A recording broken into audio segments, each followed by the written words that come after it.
Кыргызстанда бир суткада коронавирус 67 адамдан табылып, 2 каза тапты. Бул тууралуу республикалык штабтан билдирди. Вирустан каза тапкандар Бишкек шаарында болушкан. Жаңы аталган учурлар боюнча Бишкекте 43 адамдан, Ош шаарында 3, Ысык Көл облусунда 4, Чүй облусунда 16, Жалал Абад облусунда 1 кишиден коронавирус табылган. Ал эми бир сутка ичинде 39 адам коронавирустан айыгып чыккан. Бүгүнкү күнү стационарларда коронавирустан 345 бейтап, амбулатордук түрдө 275 адам дарыланууда. Бир сутка ичинде өлкө боюнча медициналык кызматкерлер арасында коронавирус жуктуралган 1 учур катталды. Пандемия башталгандан бери 4208 медицина кызматкери коронавирус жуктуралган. Алардын ичинен 4195 медкызматкер айыгып чыкты. Кыргызстанда пандемия башталгандан бери 86917 адам коронавирус жуктурган. Алардын ичинен 83875 киши айыгып чыкса, 1483 адам каза болду.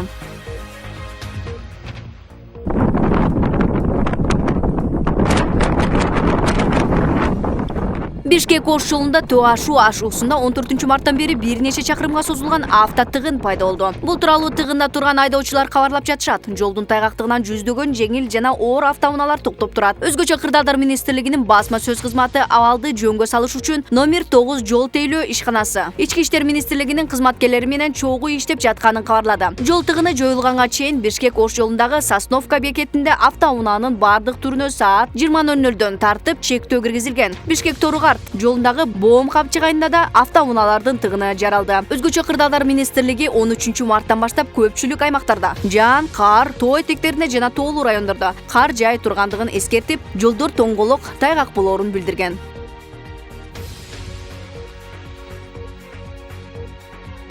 Тажикстандын Кожент шаарында 15-18 мартта Кыргыз-Тажик өкмөт аралык комиссиясы эки мамлекеттин ортосундагы чек араны делимитация жана демаркациялоо боюнча кезектеги жыйынга чогулат. Бул тууралуу УКМКнын маалымат кызматынан кабарлашты. Кыргызстандын делегациясын өкмөттөр аралык комиссиянын төрагасы УКМКнын жетекчиси Камчыбек Ташиев, ал эми коңшу мамлекеттин делегациясы менен комиссиянын Тажикстандын улуттук коопсуздук боюнча мамлекеттик комитетинин башчысы Саймумин Ятимов жетектейт. Аталган ведомстводон бул алардын атайын кызматтын жетекчиси катары биринчи жолугушуусу болгондуктан чек аранын делимитация жана демаркация маселесин башка да суроолор талкууланарын кабарлашты. Дагыраагы эки тараптын кызматташуусу Кыргызстан менен Тажикстандын коопсуздугуна коркунуч келтирген учурларга каршы туруу боюнча да сөз болмокчу.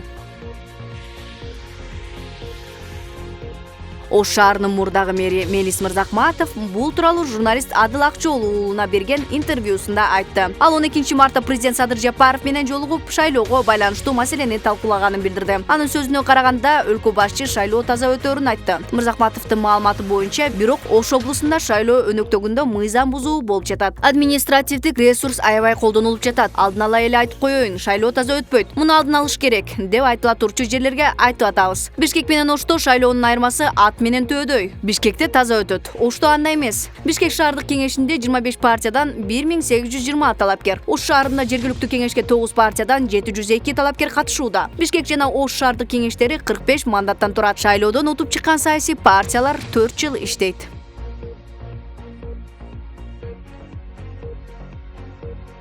Борбордук шайлоо комиссиясы жергиликтүү кеңештердин депутаттарын шайлоо өнөктүгүнө катышуу үчүн 179 жалпыга маалымдоо каражаттарын аккредитациядан өткөрдү. БШКнын маалыматына ылайык, анын ичинен 115 телеканал, радио компаниялар жана гезиттер, калган 64 интернет порталдар. 11 апрелде Кыргызстанда 28 шаардык жана 420 айылдык кеңештин депутаттары шайланат. Шаардык кеңештерге үгүт 12 мартта башталган, ал эми 10 апрелге чейин созулат. Жалпысынан жергиликтүү кеңештерге 8326 депутат шайланат. Алардын ичинен аялдар үчүн 2858 квота берилген. Саясий партиялар жана жергиликтүү кеңештерге депутаттыкка талапкерлер үгүт өнөктүгүндө жалпыга маалымдоо каражаттарына жарнама беришет. Президент Садыр Жапаров 17 мартта Таластагы жер үйкеніндегі алтын иштетүү фабриканын ачылышына барат. Ачылышка Орусия Федерациясынын президенти Владимир Путин телекөпүрө форматында онлайн катышат. Бул тууралуу президенттин басма сөз катчысы Галина Байтерек билдирди. Таластагы жер үй алтын кени 1969-жылы чалгындалган. Бул кен алтындын өлчөмү боюнча Кыргызстанда кумтөрдөн кийинки орунда турат. Геологиялык баштапкы иликтөөлөргө ылайык кенде 84 тонна алтын, 10 тоннадан ашуун күмүш бар экени кабарланган. 2015 жылы кен иштетүү укугу аукциондук негизинде 100 миллион долларга сатылган. Мындай укук орусиялык Орус Платинасы компаниясына таандык Восток Геодобыча ишканасына тийген. Анын карамагында Алтын Альянс ишканасы түзүлгөн. Ишкананын аталган кенди иштетүүгө укук берген лицензиясы 2035 жылга чейинки мөөнөткө берилген. 2020 жылдын октябрь айындагы башаламандык маалында аталган кенде белгисиз адамдар кирип барып, имараттын талкалап өрттөп кетишкен. Ишкананын жетекчилиги анын кесепетинен кеминде 10-15 миллион доллар зыян тартканын билдирген.